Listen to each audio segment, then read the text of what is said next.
What keeps me happy anytime I think about ALC is just that desire to excel, the desire to make a change. We feel there's a lot of talent amongst this generation of Africans. The importance of locating ALC in Africa is really, it's Africa.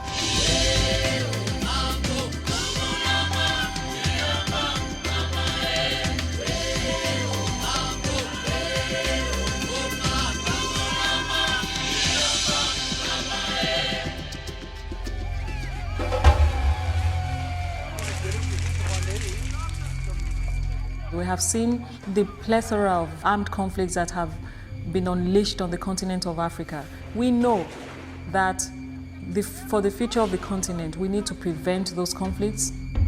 I think when Africa is rid of corruption, then the continent can develop in a much better way.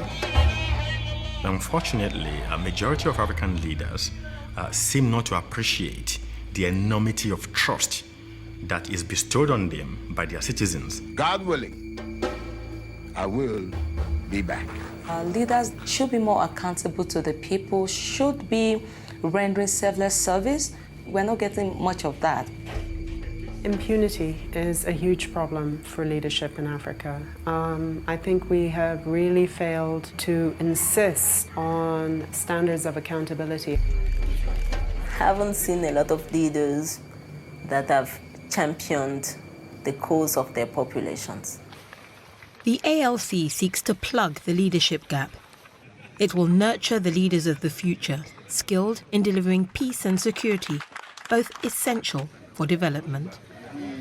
Millions of young Africans are really yearning to make something happen for themselves, for their communities, and for their countries. We can tap into the talent to really create a knowledge base and a community of young people who think differently about the continent and the kind of change they want to make happen on that continent. That is different across the We may have very many problems in Africa, but they are not insurmountable. And the solution is not coming from outside. The solution is coming from us. It's coming from them. It's coming from me.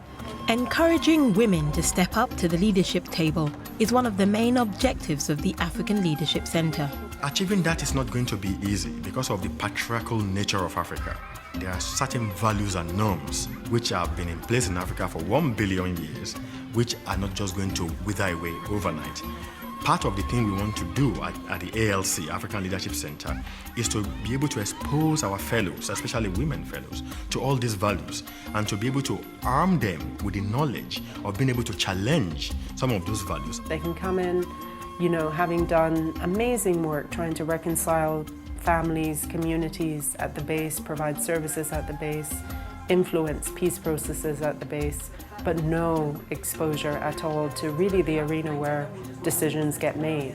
I want to be a true reflection of the grassroots of women, making sure that policies and laws are shaped according to the true needs of women. I think it is vitally important that we broaden leadership and bring on board women, bring on board young voices.